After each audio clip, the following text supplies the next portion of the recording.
Pak Wisnu, seorang veteran bisnis dengan puluhan tahun pengalaman di bidang usaha besar, memutuskan untuk beristirahat dari hiruk-pikuk dunia bisnis. Namun dalam ketenangan itu, ia merasa ada sesuatu yang belum ia coba, sesuatu yang memancing semangatnya kembali. Ia ingin menguji kemampuannya sendiri, bukan sebagai pemimpin perusahaan besar, tetapi sebagai pelaku usaha kecil atau UMKM yang memulai dari bawah. Bisakah aku mengulang kesuksesan itu di dunia UMKM? Pikir Pak Wisnu sambil tersenyum kecil. Dengan segala pengalaman dan keahliannya, ia merasa terpacu untuk membuktikan bahwa dirinya bisa berhasil dari titik nol, tanpa dukungan modal besar atau tim ahli di belakangnya. Untuk teman-teman yang ingin memulai usaha atau mengembangkan usaha, pelajaran dari Pak Wisnu tentu akan menjadi bekal yang tidak ternilai, yaitu langkah-langkah emas yang akan dilakukan seorang pengusaha besar jika ia memulai usaha dari bawah. Jadi pastikan teman-teman menyimak kisah ini sampai akhir.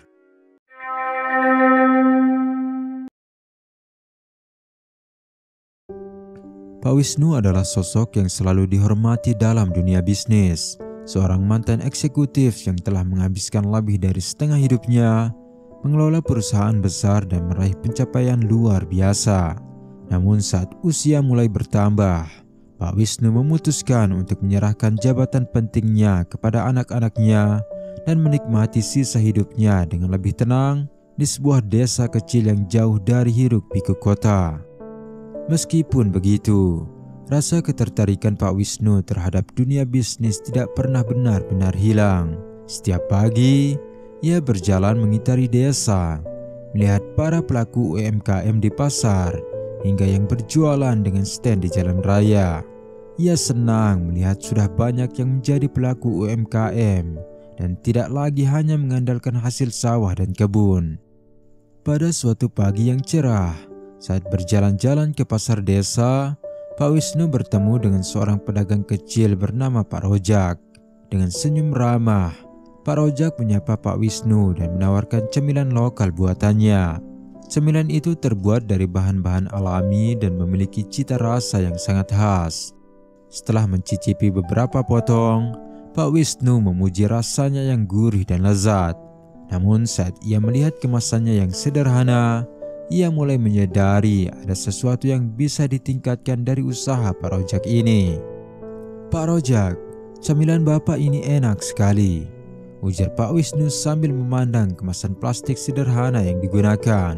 "Sudah lama Bapak berjualan camilan ini di pasar?" Pak Rojak mengangguk. Wajahnya sedikit berseri mendengar pujian Pak Wisnu. "Iya Pak, saya sudah berjualan camilan ini hampir 10 tahun.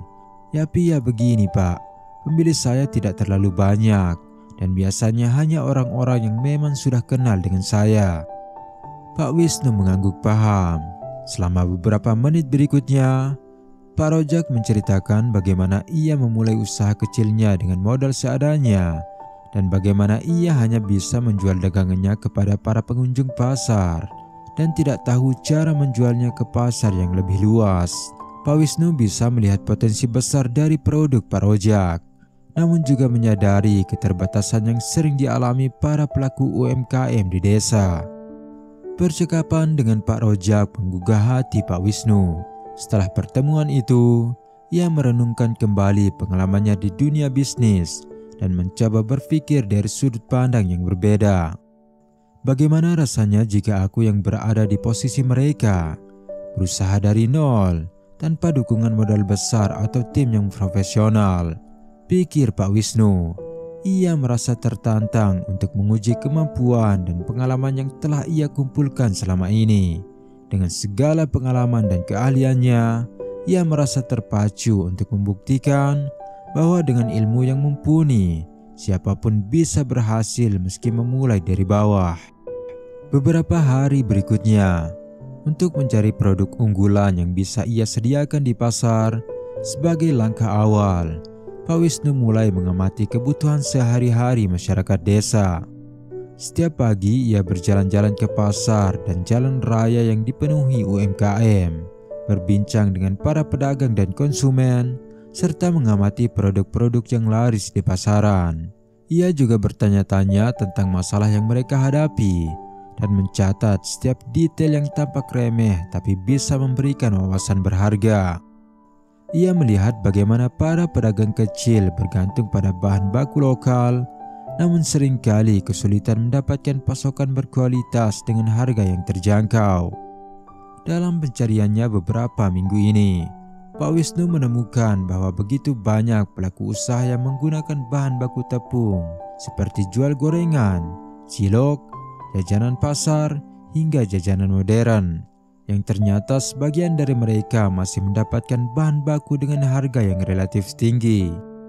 Produk unggulan harus sederhana tapi memberikan solusi nyata, pikir Pak Wisnu sambil merenung. Baginya, produk unggulan bukan hanya soal kualitas atau harga, melainkan tentang keberlanjutan dan kemudahan diterima oleh pasar yang lebih luas. Dengan bekal pengalamannya, ia mulai merumuskan gagasan tentang produk yang bisa menyelesaikan masalah utama tadi.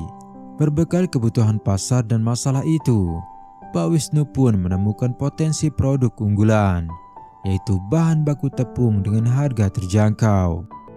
Pak Wisnu lalu mencoba menguji idenya dengan bertanya kepada beberapa pemilik UMKM di sekitar.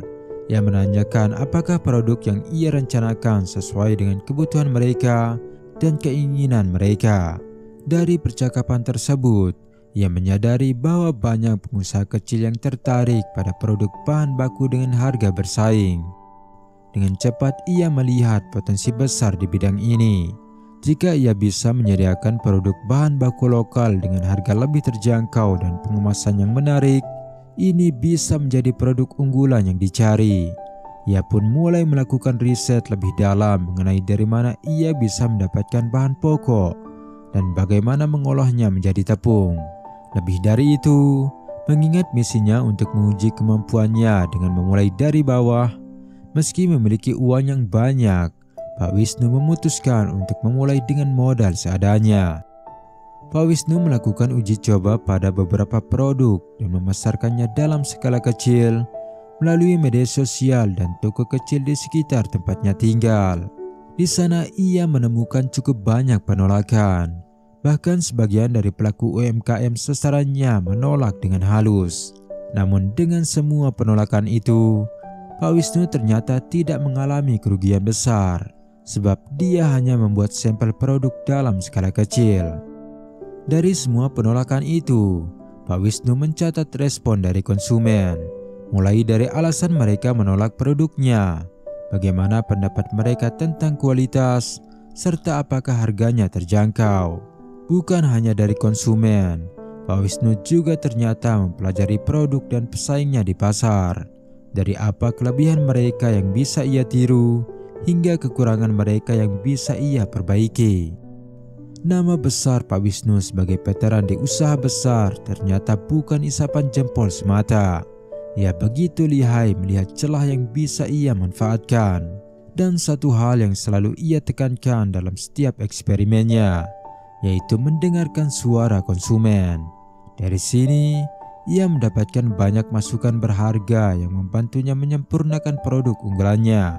Dari konsumen, ia melihat begitu banyak hal yang tidak bisa ia temukan sendiri. Jadi, mendengar pendapat konsumen mengenai produk yang kita miliki adalah hal yang sangat krusial. Setelah 1 bulan mengumpulkan semua data yang ia butuhkan, seperti harga yang bersaing, berapa banyak kebutuhan pasar, kekurangan produknya, hingga kelebihan dan kekurangan produk pesaing, Pak Wisnu akhirnya menemukan formula produk unggulan yang dicari-cari. Ia meluncurkan merek tepung lokal dengan rempah-rempah pilihan yang dikemas modern, serta memperkenalkan produk dengan branding yang mengangkat cerita budaya daerah. Produk ini menjadi populer di kalangan pelaku UMKM karena kualitasnya yang baik dan harga terjangkau. Bahkan, Pak Wisnu juga menyediakan paket kemitraan sederhana bagi mereka yang ingin menjual produknya tanpa perlu mengeluarkan modal besar. Keberhasilan ini bukan hanya miliknya seorang, tetapi juga bagi mereka yang menjadi mitra usahanya. Perjuangannya untuk terus memasarkan produknya di sosial media juga dirasakan dampaknya oleh mitra yang bergabung. Bisnis baru ini berhasil memberikan dampak positif bagi UMKM di sekitarnya, menyediakan produk unggulan yang mudah dipasarkan dan sekaligus memberi inspirasi bagaimana produk sederhana bisa menjadi unggulan jika dieksekusi dengan ilmu yang tepat. Teman-teman, semoga langkah-langkah yang diambil oleh Pak Wisnu dalam kisah ini bisa menjadi modal awal dan pembelajaran bagi kalian yang ingin memulai usaha atau mengembangkannya. Dari kisah ini kita bisa melihat bahwa dengan ilmu yang tepat, siapapun punya kesempatan untuk berhasil. Jika perlu, teman-teman bisa memutar ulang video ini agar pelajaran yang disampaikan bisa benar-benar kita pahami. Semoga teman-teman yang ingin memulai usaha atau mengembangkannya bisa berhasil dan meraih kesuksesan. Sekian video kali ini. Jangan lupa tinggalkan like dan komentar positif jika video ini membantumu. Terima kasih sudah menonton dan sampai jumpa di kisah berikutnya.